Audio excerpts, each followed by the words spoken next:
Hello everyone. This class is presented by Mini Attempts E-Classes, and here in this class we are going to study about the cell cycle. So let's start. सबसे पहले हम देखते हैं definition of cell cycle. The sequence of events by which a cell duplicates its genome, synthesizes the other constituents of the cell, and eventually dividing into two daughter cells is termed as a cell cycle. तो cell में जितने भी events हो रहे होते हैं ताकि जो भी उसका जेनेटिक मटेरियल है, जो उसका जीनोम है न्यूक्लियस के अंदर, उसको वो डुप्लीकेट यानी कॉपी करे एंड जितने भी ऑर्गेनलीज या मेम्ब्रेन वगैरह जो भी चीज़ें हैं उसकी सिंथेसिस करे, और फिर एंड में ये सब करने के बाद वो इक्वली डिवाइड हो जाएं दो डॉटर, पहले न्यूक्लियाई में फिर डॉटर सेल्स में.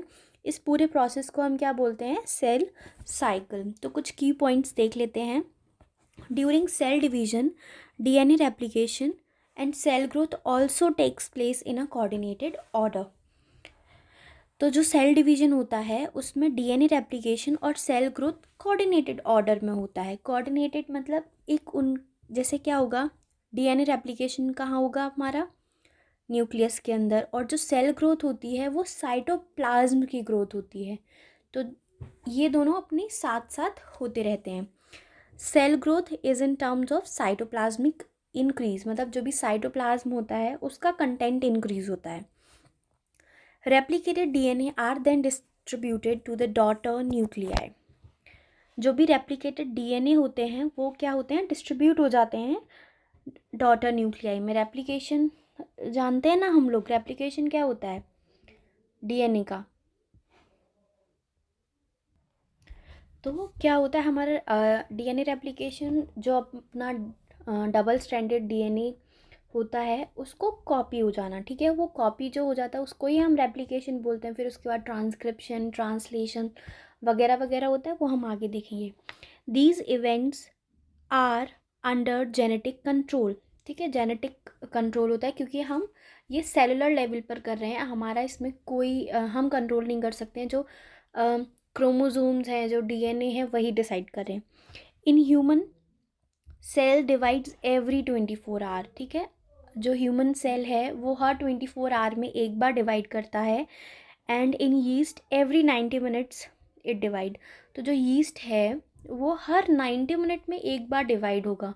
कैसे? उसका सेल ग्रोथ हो रहा है, डीएनए का रेप्लिकेशन होगा कोऑर्डिनेटेड ऑर्डर में, और फिर 90 मिनट्स बाद फिर से यही रिपीट होगा. मतलब सेल ग्रोथ हुआ, डीएनए रेप्लिकेशन हुआ, पूरा दो डॉटर न्यूक्लियाई बने, फिर यही सब कुछ होगा. ठीक है, पूरा एक साइकिल फॉलो होता है. तो इसका मैं एग्जांपल देती हूँ. जो हम ब्रेड बनाते हैं, पिज़्ज़ा बनाते हैं, उसमें जो हमारा यीस्ट होता है हम कितने पिंच लेते हैं, लेकिन फिर फर्मेंट होने के लिए कुछ घंटों के लिए हम रखते हैं. तो ऐसा नहीं कि वो पिंच जो है यीस्ट का उसी ने काम कर दिया, नहीं, थोड़े टाइम तक वो वेट करता है. हम वेट करने को रखते हैं ना उसको, 2 घंटा 3 घंटा, तो उतनी में वो डिवाइड हो जाता है. तो पिंच जो है एक्चुअली वो पिंच नहीं रहता है, वो फिर मल्टीपल डिवीजन करके एक अपना कॉलोनी बना लेते हैं बड़ा. अब हम देखते हैं phases of cycle, phases of cell cycle. तो दो फेजेस होती है हमारी, interphase and the mitotic phase. जो इंटरफेज है ये रेस्टिंग फेज बोलते हैं इसको. रेस्टिंग फेज क्यों बोलते हैं? क्योंकि हर माइटोटिक फेज के बीच में एक इंटरफेज आएगा. तो माइटोटिक फेज है क्या? माइटोटिक फेज ही तो एक्चुअल सेल डिवीजन होगा इसमें. M phase represents the actual cell division, that is the mitosis. Okay, ये एक्चुअल सेल डिवीजन है जो माइटोटिक फेज है. तो उसके बीच का जो बचता है वो हमारा इंटरफेज है. इसमें the cell prepare itself for the actual cell division. Interphase is called as the resting phase, during interphase a cell is preparing for division by undergoing for cell growth and DNA replication. तो यहाँ cell growth होगी, DNA का replication होगा, बाकी ये खुद को prepare करेगा बाई सेल ग्रोथ, ताकि वो एक्चुअली माइटोटिक जो उसका फेज़ है उसमें जा सके और डिवीजन हो सके. तो ये एक चार्ट है जिसके थ्रू ये चार्ट बनाया है मैंने एक्सप्लेन करने के लिए कि कितना सेल साइकिल मतलब फेजेस ऑफ सेल साइकिल के लिए। तो ये आप देख रहे हैं starting from G1 phase. G1 phase फिर जाता है S1 फेज में, S1 फेज जाता है G2 में। ओके, फिर G2 फेज जाता है हमारा एक्चुअली जो M फेज है। इसके भी दो पार्ट्स हैं, मैं आपको बताऊंगी। जो हमारा माइटोसिस जिसको बोलते हैं हम, और फिर हमारा आता है साइटोकाइनेसिस। ओके, M फेज, फिर उसके बाद हमारा फिर एक क्वेश्चन फेज और आता है जिसको हम G0 बोलते हैं। इसको हम स्लीपिंग फेज भी बोलते हैं, इसके बारे में मैं भी एक्सप्लेन करूँगी। ओके, तो ये पूरा एक साइकिल होता है ये पूरा, ठीक है। तो G1 फेज में क्या होता है, ये जो पूरा G1 फेज है, G1 फेज में क्या क्या चीज़ें होंगी देख लेते हैं। तो G1 फेज में सबसे पहले क्या होगा, जो भी सेल्यूलर कंटेंट होता है ना, उसका डुप्लीकेशन होगा। तो सेलुलर कंटेंट सभी है सेल में कंटेंट, जो अपनी ऑर्गेनेलीज हैं, राइबोसोम्स हैं और मेम्ब्रेन्स हैं, ठीक है। जो पूरा साइटोप्लाज्म है वो सब सेलुलर कंटेंट है, लेकिन एक्सेप्ट क्रोमोसोम। क्रोमोसोम क्यों नहीं, क्योंकि वो न्यूक्लियस के अंदर है और उसका डिवाइड होना ही तो हम कैरियोकाइनेसिस में पढ़ेंगे, ठीक है। तो वो एम जो हमारा माइटोसिस है, जो एम फेज़ है, उसका पार्ट है, ये हम उसमें पढ़ेंगे। और क्या क्या होता है G1 फेज़ में, और बाकी हमारा जो आरएनए है उसका सिंथेसिस होता है। आरएनए का सिंथेसिस किससे होता है, through DNA is synthesized into RNA by the process of transcription। और क्या होता है और हमारा ट्रांसलेशन होता है। ट्रांसलेशन क्या होता है, RNA टू प्रोटीन। RNA जो मैसेंजर होता है, वो जो कोडिंग होता है कहाँ लेकर जाता है, वो फॉर्म करने के लिए, प्रोटीन सिंथेसिस के लिए ले जाता है with the process of translation. Okay, ये सब कुछ हमारे G1 फेज का हो गया। अब आते हैं हम S फेज में। S फेज को हम एक्चुअली सिंथेसिस भी बोलते हैं, सिंथेसिस फेज भी बोलते हैं।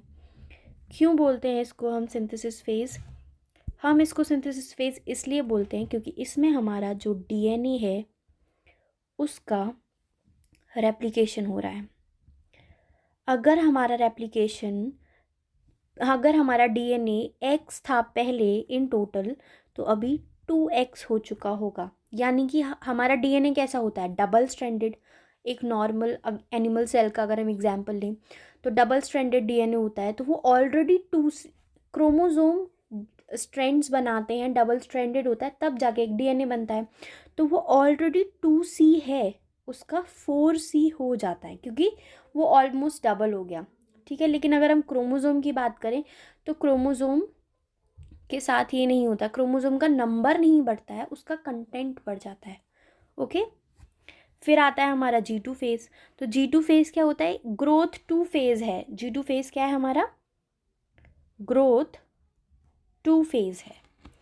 यहाँ पे क्या हो रहा है, यहाँ पे भी सेल ग्रोथ ही होती है।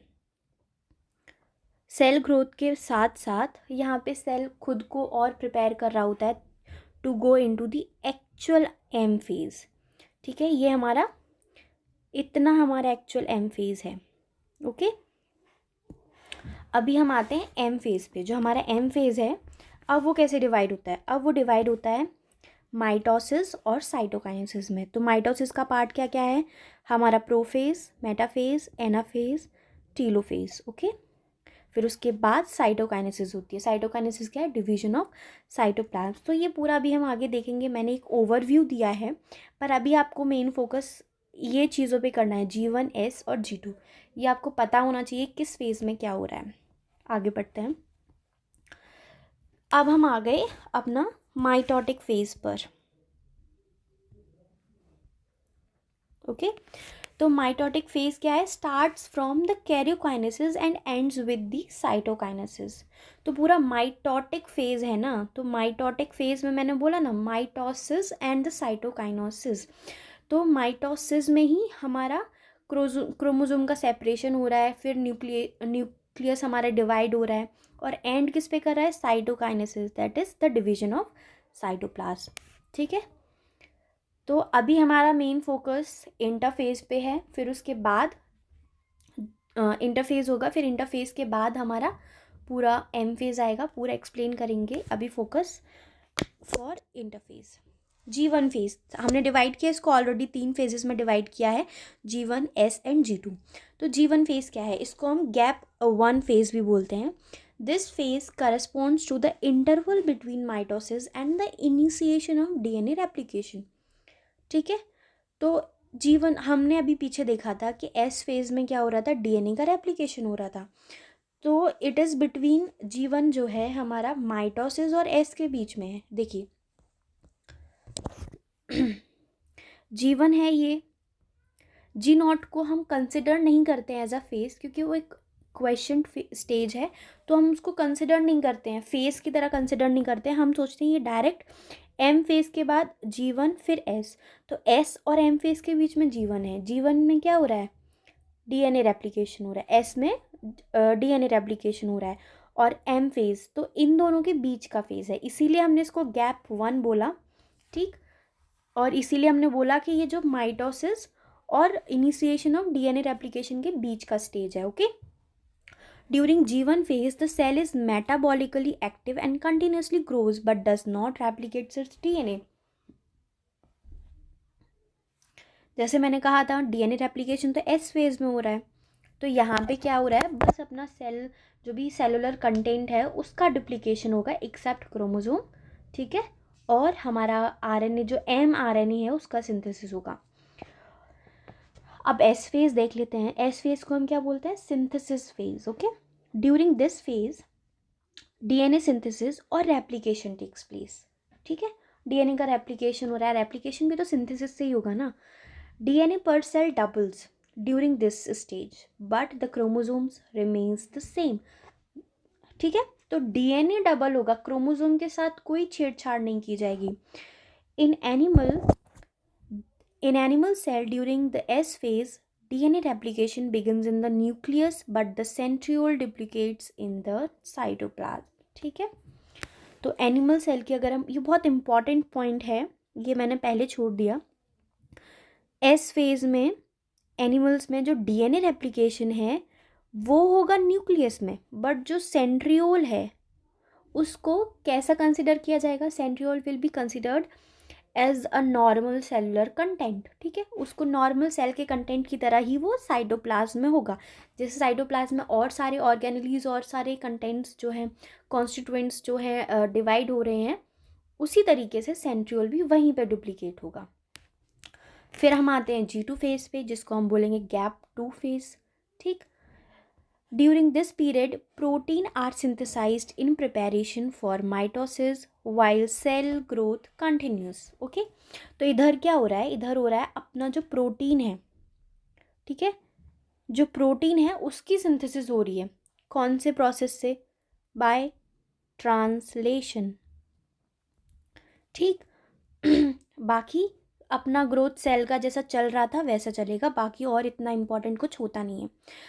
मैं कह रही थी what is question stage. Question stage जो हमारा G0 स्टेज था, ये जो एक्चुअल एम फेज़ और G1 फेज़ के बीच में आ रहा है, इसको हम क्या बोलते हैं, ये क्या है G0 फेज़। ठीक है, इसको हम डिस्कस करते हैं। तो हमारा question stage that is the G0 stage, इसको ये क्या है, some cells divides occasionally, they exit G1 phase and enter an inactive stage called as question stage G0 of the cell cycle। तो यहाँ सेल डिवाइड नहीं करता है, वो एक्चुअली जैसे एनिमल्स में होता है ना, हाइबरनेशन पर चले जाते हैं। जैसे सीड्स देखे ना हमने कुछ, हम कितने एक बहुत लॉन्ग टाइम तक सीड्स को हम कैसे स्टोर करके रखते हैं, तो वो क्यों कैसे स्टोर करके रख पा रहे हैं, डिवीजन नहीं होगा उनमें, तो वो जो सेल्स होते हैं ना वो एक्चुअली G0 फेज़ में होते हैं। फॉर एग्जाम्पल, पर मैं एक उसका एग्जाम्पल नहीं है ये, बस एक एग्जाम्पल बता रही हूँ मैं। इसका बहुत इम्पॉर्टेंट एग्जाम्पल अपने एनिमल सेल्स में होता है। जैसे ह्यूमन बॉडी में कुछ सेल्स होते हैं, जैसे स्किन है हमारी कंटिन्यूसली डिवाइड होती रहती है, बट हम क्यों बोलते हैं दिल पर चोट नहीं लगनी चाहिए? क्यों नहीं लगनी चाहिए? क्योंकि भाई वहाँ के सेल डिवाइड ही नहीं होते ना। अगर वहाँ के सेल डिवाइड होते तो कोई प्रॉब्लम ही नहीं थी। क्यों नहीं डिवाइड होते? क्योंकि वहाँ के सेल एक्चुअली कहाँ होते हैं? G0 फेज में होते हैं। वो एग्जिट तो कर चुके हैं G1 फेज, ठीक है, वो G1 फेज एग्जिट कर चुके हैं और कहाँ पहुँच चुके हैं? इनएक्टिव स्टेज में। या ऐसे बोल सकते हैं कि ये एक्टिव हो सकते हैं जब इनको कोई एक स्टिमुलस दिया, इनको एक्टिव करना पड़ता है, ये खुद ही पूरा साइकिल फॉलो नहीं करते, ठीक। Cells are metabolically active but no longer proliferate unless call to do. Metabolically active means उनके अंदर कैपेसिटी है टू डिवाइड, पर प्रोलिफरेट यानी डिवीजन नहीं करेंगे वो जब तक उनको कहा ना जाए। तो ये स्पेशल सेल्स होते हैं, कुछ स्पेशल सेल्स के ही पास ये पावर होती है। In animals, mitotic cell division is only seen in the somatic cells. Somatic cells, okay? तो एनिमल्स में हमने पढ़ा था 2 तरीके के सेल होते हैं, somatic cells and the gametes, ठीक। तो गैमीट्स कैसे? एक सिंगल सिंगल स्ट्रैंडेड, या हम बोलेंगे सिंगल क्रोमोसोम,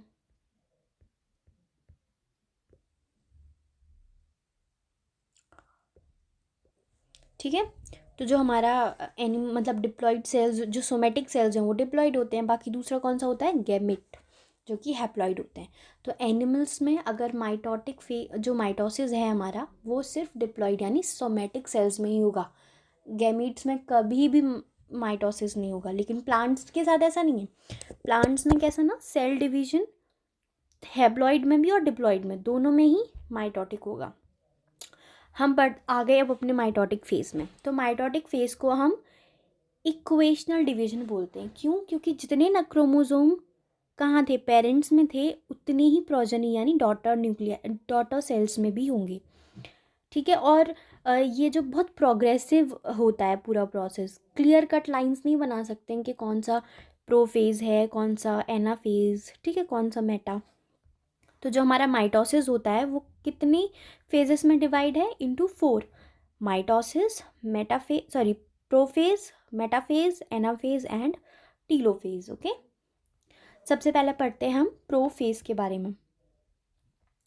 तो प्रोफेज क्या है? Prophase is the first stage of mitosis follows the S and G2 stage. तो कैसा? G1 आया था, फिर S आया था, फिर G2 आया था, फिर उसके बाद M फेज बोला मैंने। तो M फेज का सबसे पहला फेज कौन सा है? प्रोफेज, ठीक है। तो just after S and G2 और we can say G2, okay. The new DNA formed are not distinct but intertwined. तो एक ओवरव्यू देती हूँ कि प्रोफेज में क्या हो रहा है।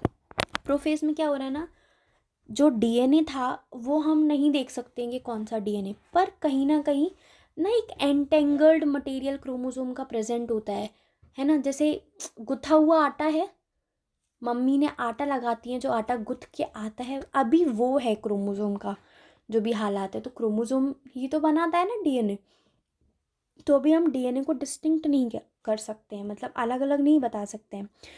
अब कुछ prophase is marked by the initiation of the condensation of the chromosomal material, ठीक है। कंडेंसेशन, पहले ऐसा पूरा एंटेंगल्ड था, पूरा उलझा हुआ था, अब कंडेंसेशन स्टार्ट हुई है, ठीक है। तो अगर कोई हमको बोले तो प्रोफेज क्या है, अगर हमने इतना भी बोल दिया कि initiation of the condensation of chromosomal material, तो वही हमारा इम्पॉर्टेंट पॉइंट है, ओके। कुछ अब देखते हैं कि क्या क्या रहा है प्रोफेज में। The chromosomal material becomes untangled during this process of chromatin, ठीक है। तो वो अनटेंगल होके, मतलब जो उलझा हुआ था क्रोमेटिक मटेरियल, अब वो खुद को क्या करेगा? रीऑर्गेनाइज करेगा, दैट इज कंडेंसेट करेगा, कंडेंसेशन हो रहा है उसका। The centriole which had undergone duplication during S phase of the cell, ठीक है। तो सेंट्रियोल हमने बोला था, मैंने बताया था कि सेंट्रियोल कहाँ डिवाइड होगा? साइटोप्लाज्म में, ठीक है। तो सेंट्रियोल क्या हो रहा है? इसका डुप्लीकेशन हो रहा है। डुप्लीकेशन हुआ था कहाँ पे, एस फेज में, ठीक। अब वो क्या करेंगे, वो देखना शुरू होंगे।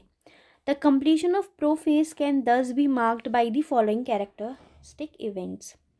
Chromosomal material condenses to form compact mitotic chromosome, मैंने बताया वही, condense होगा मतलब reorganize करेगा। Chromosomes are seen to be composed of two chromatin attached together at the centromere. तो अब प्रोफेज में जो रिप्रेजेंट करने का तरीका है क्रोमोसोम का वो क्या होगा, हमारा सेंट्रोमियर ये हो गया, ये क्रोमैटिन, ठीक है, इस तरीके से, ठीक। Initiation of the assembly of mitotic spindle, the proteinaceous components of the cell cytoplasm helping this process.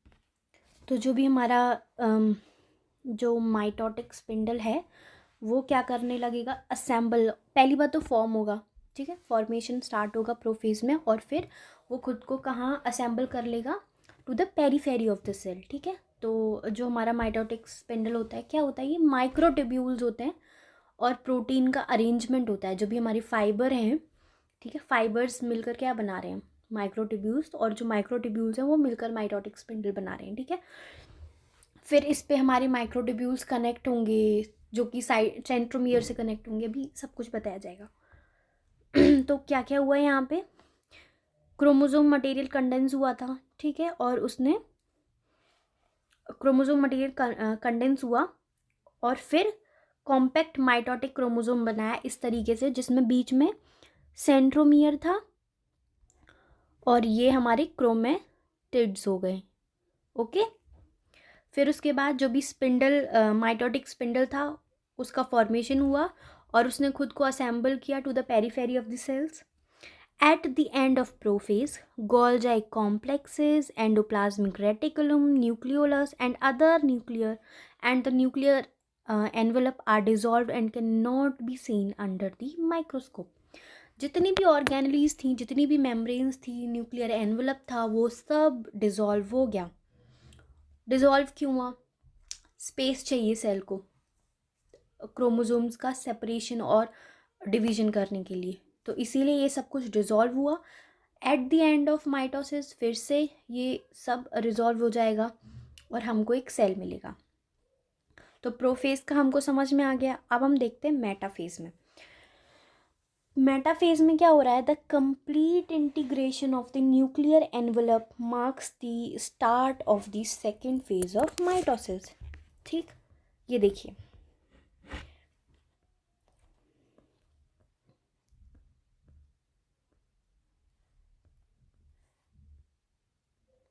तो प्रोफेज में हमने देखा कैसे ये क्रोमोसोम जो भी है कैसे एंटेंगल्ड था, उसको कंडेंस किया है ना। और ये अर्ली प्रोफेज था, फिर लेट प्रोफेज में अरेंज हुआ, यहाँ पे बीच में सेंट्रोमियर के अराउंड दो क्रोमेटिड्स अटैच्ड हैं। और फिर हमारे ये मेटाफेज में क्या हो रहा है, कंप्लीट इंटीग्रेशन हो गया। अभी यहाँ आपको कोई सेल मेम्ब्रेन, कोई न्यूक्लियर एनवलप नहीं दिखाई दे रहा है क्योंकि सब डिज़ोल्व हो चुका है। तो जो मेटाफेज है उसका स्टार्ट, मतलब उसका हमको स्टार्ट कैसे पता चलेगा कि ये मेटाफेज हो चुका है, कैसे, complete integration of the nuclear envelope, complete integration हो चुका होगा। By this stage condensation of chromosome is completed which can be seen under the microscope. तो प्रॉपर जैसा हम बोलते हैं कि क्रोमोसोम्स का जो हम फोटो या डायग्राम बनाते हैं इस तरीके से, इस फॉर्म में क्रोमोसोम आ चुका होता है, मतलब कंडेंसेशन हो जाता है क्रोमोसोम का कंप्लीटली। और फिर हम उसको माइक्रोस्कोप के अंडर भी देख सकते हैं। इसीलिए हम इसको बोलते हैं this is the easiest stage to study the morphology, okay.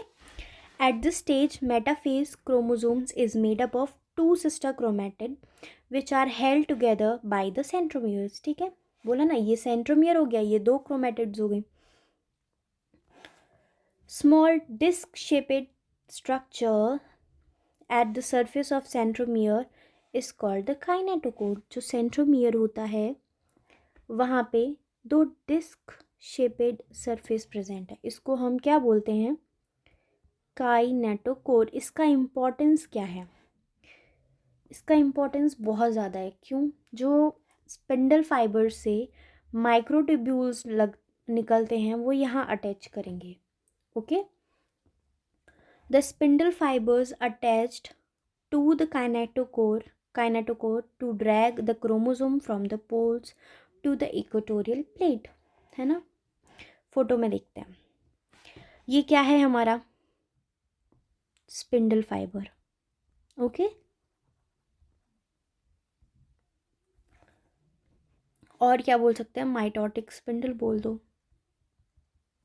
बस चीज़ें समझ में आनी चाहिए। इसको हमने क्या बोला, माइक्रोट्यूब्यूल्स। माइक्रोट्यूब्यूल्स भी फाइबरस होते हैं। ये हो गए हमारे क्रोमोसोम। ये क्या हुआ हमारा सेंट्रोमियर। तो सेंट्रोमियर पे उस प्लेस पे जहाँ पे ये माइक्रोट्यूब्यूल अटैच कर रहा है, अटैच हो रहा है, इस प्लेस को ही हम क्या बोल रहे हैं, काइनेटोकोर। ओके, अब हम कुछ इंपॉर्टेंट अपने की फीचर्स देखेंगे मेटाफेज के।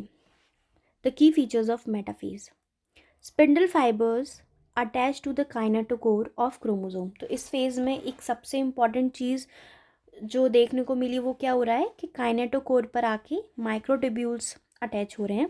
Chromosomes are moved to spindle quaternary and get aligned along the metaphase plate through spindle fibres to both poles. तो अभी ये इधर उधर हैं, पूरे सेल में बिखरे हुए हैं। माइक्रोट्यूब्यूल्स क्या करेंगे, इनको इस प्लेन पर लेकर आएंगे। ठीक है, जो जिसको हम माइटोटिक प्लेन भी बोलते हैं, यहाँ लेकर आएंगे।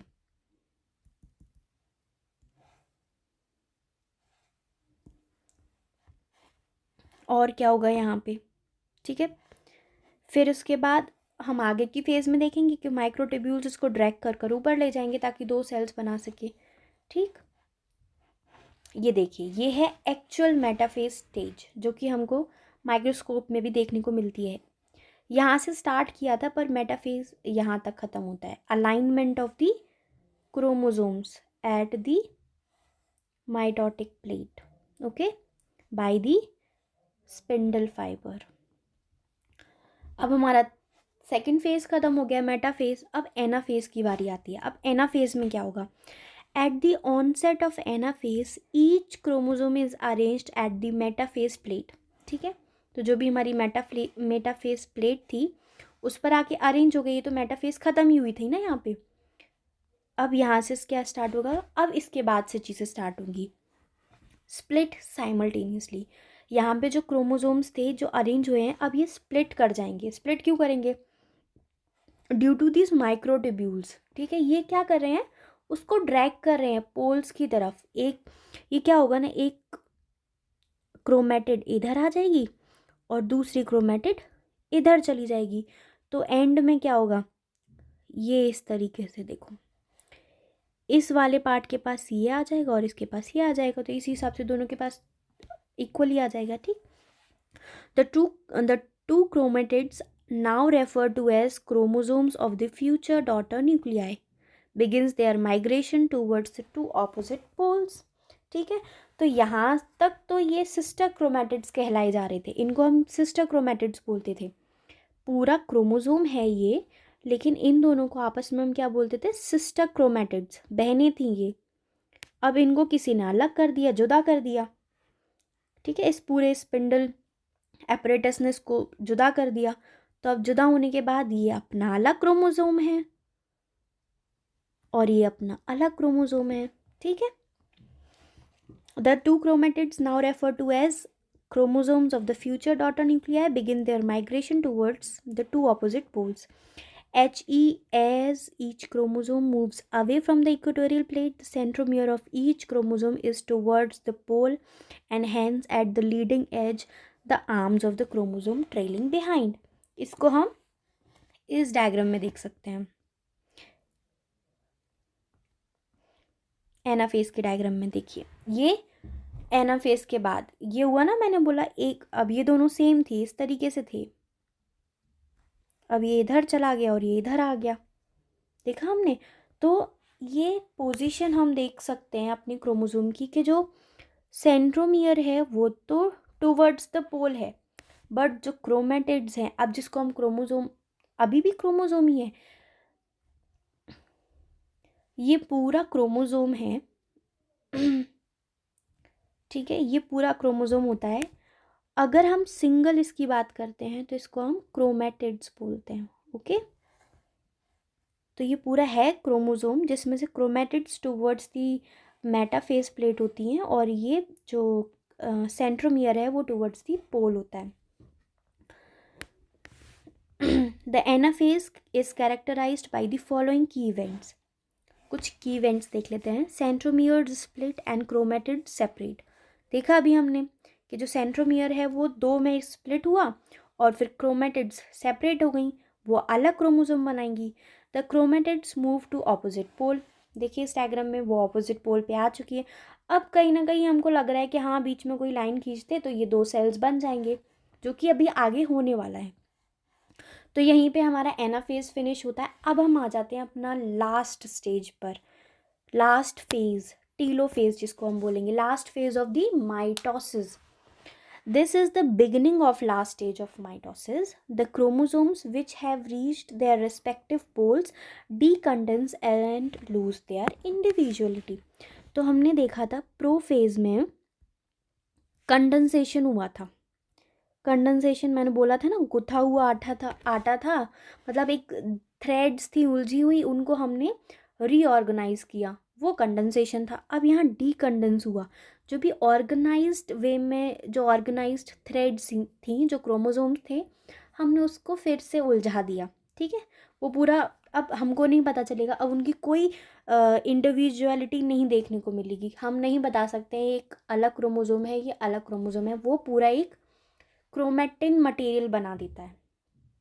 ठीक, पूरा क्या बना देता है, जो डीकंडेंस्ड जो डीकंडेंस्ड जेनेटिक मटेरियल होता है उसको हम क्या बोलते हैं, क्रोमेटिन बोलते हैं। तो क्रोमेटिन बना लेता है। The chromosome material is collected in a mass at the poles. तो मास में इस तरीके से ऐसे ऐसे ऐसे पोल्स पे कलेक्टेड होगा। कुछ की इवेंट्स देख लेते हैं of telophase. Chromosome cluster at opposite spindle poles and their identity is lost as discrete elements. ठीक है, तो उनकी आइडेंटिटी तो अब कुछ बचती ही नहीं है, क्योंकि वो एक अब पूरा as a whole chromatin material है। अब हम उसको क्रोमोसोम नहीं बोल सकते हैं। Nuclear envelope assembles around the chromosome cluster. ठीक है, जो न्यूक्लियर एनवेलप था वो दोबारा से लगने लगता है। तो ये हमारा न्यूक्लियर एनवेलप ही तो है। जो चीज़ें प्रोफेज में ख़त्म हो गई थी वो वापस से टीलोफेज में आ चुकी हैं। बस फ़र्क इतना है, प्रोफेज में एक सेल था, अब टीलोफेज में हम दो सेल्स के हिसाब से चीज़ें कर रहे हैं। Nucleolus, Golgi complex and ER reform. ठीक है, सब कुछ जो भी साइटोप्लाज्म में चीज़ें होती हैं सब कुछ दो बन जाती हैं, तो 12 दो बन जाती हैं। ठीक है, तो यहाँ हमारा टीलोफेज ख़त्म होता है। टीलोफेज में अभी सिर्फ क्या हुआ है, टीलोफेज में अभी बस न्यूक्लियस का डिवीजन हुआ है। सेल डिवीजन पूरे को बोलते हैं, न्यूक्लियस का भी और साइटोप्लाज्म का भी डिवीजन। ठीक है, जिसको हम एम फेज बोल रहे हैं, सेल डिवीजन बोल रहे हैं, उसमें दोनों चीज़ें डिवाइड हो रही हैं। लेकिन हमने देखा अभी तो यहाँ न्यूक्लियस ही डिवाइड हुआ है। ठीक है, तो साइटोप्लाज्म डिवाइड करने के लिए हमको साइटोकाइनेसिस पढ़ना पड़ेगा। हमने माइटोसिस ख़त्म कर लिया, अब माइटोसिस के बाद साइटोकाइनेसिस होगा, मतलब the division of cytoplasm. By this process cell itself is divided into 2 daughter cells. ठीक है, तो जो भी न्यूक्लियस था वो डिवाइड हो चुका था, अब बस साइटोप्लाज्म को डिवाइड करना बाकी था, जो कि साइटोकाइनेसिस कर देगा। Mitosis is equals to karyokinesis plus the cytokinesis, that is the division of nucleus and the division of cytoplasm. After cytokinesis, cell division is completed. तो हमारा सेल डिवीजन हो चुका है। सेल डिवीजन क्या था, कैरियोकाइनेसिस प्लस साइटोकाइनेसिस, दोनों चीज़ें हो चुकी हैं, तो सेल डिवीजन भी कंप्लीट हो गया। ठीक, अब कुछ इम्पॉर्टेंट चीज़ मैं बताऊंगी कि कैसे एक एनिमल सेल में या कैसे एक प्लांट सेल में साइटोप्लाज्म का डिवीजन हो रहा है। In the animal cell, this is achieved by appearance of a furrow in the plasma membrane. ठीक है, ये देखिए, ये हमारा सेल था।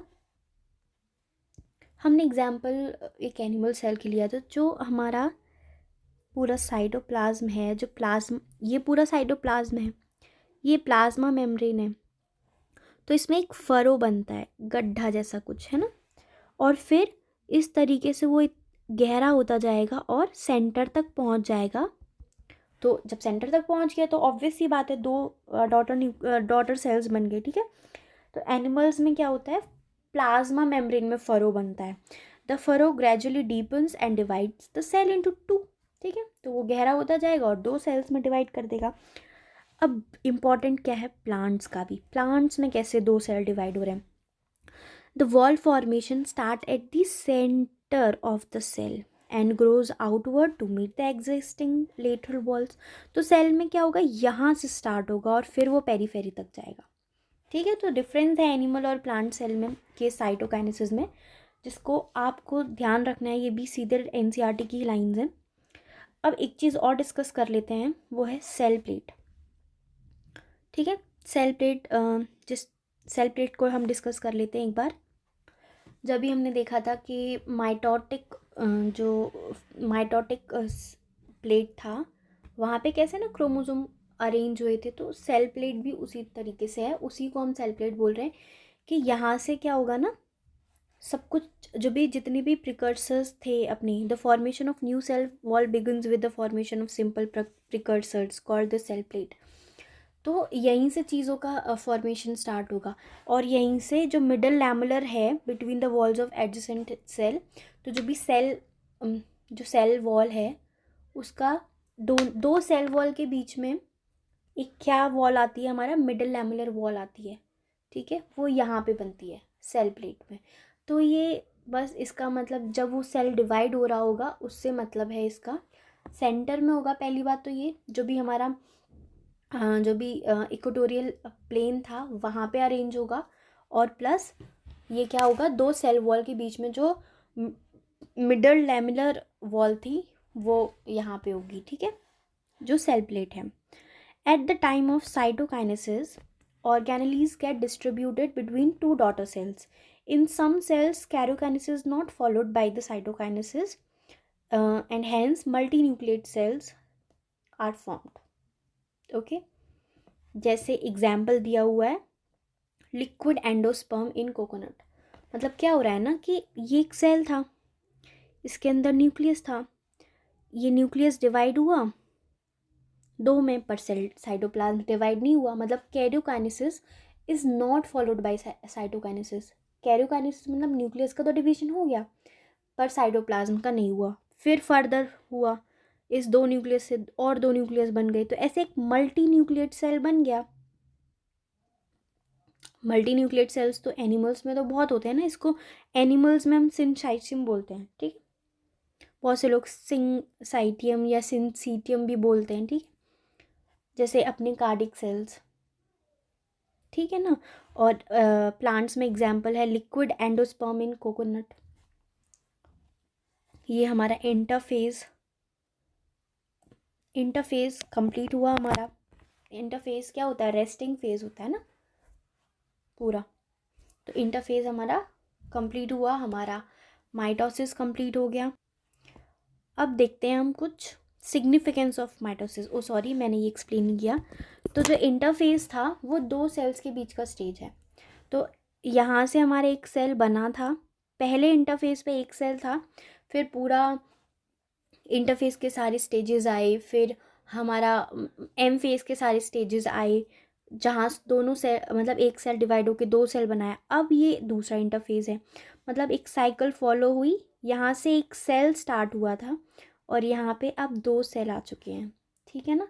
तो बस ये कुछ नहीं है, ये बता रहा है कि जो दो डॉटर न्यूक्लियाई हैं वो एग्जैक्टली अपने पेरेंट की तरह हैं, और इंटरफेस पे कैसे डीकंडेंस्ड न्यूक्लियर मटेरियल है, मेम्ब्रेन्स हैं, सब कुछ है।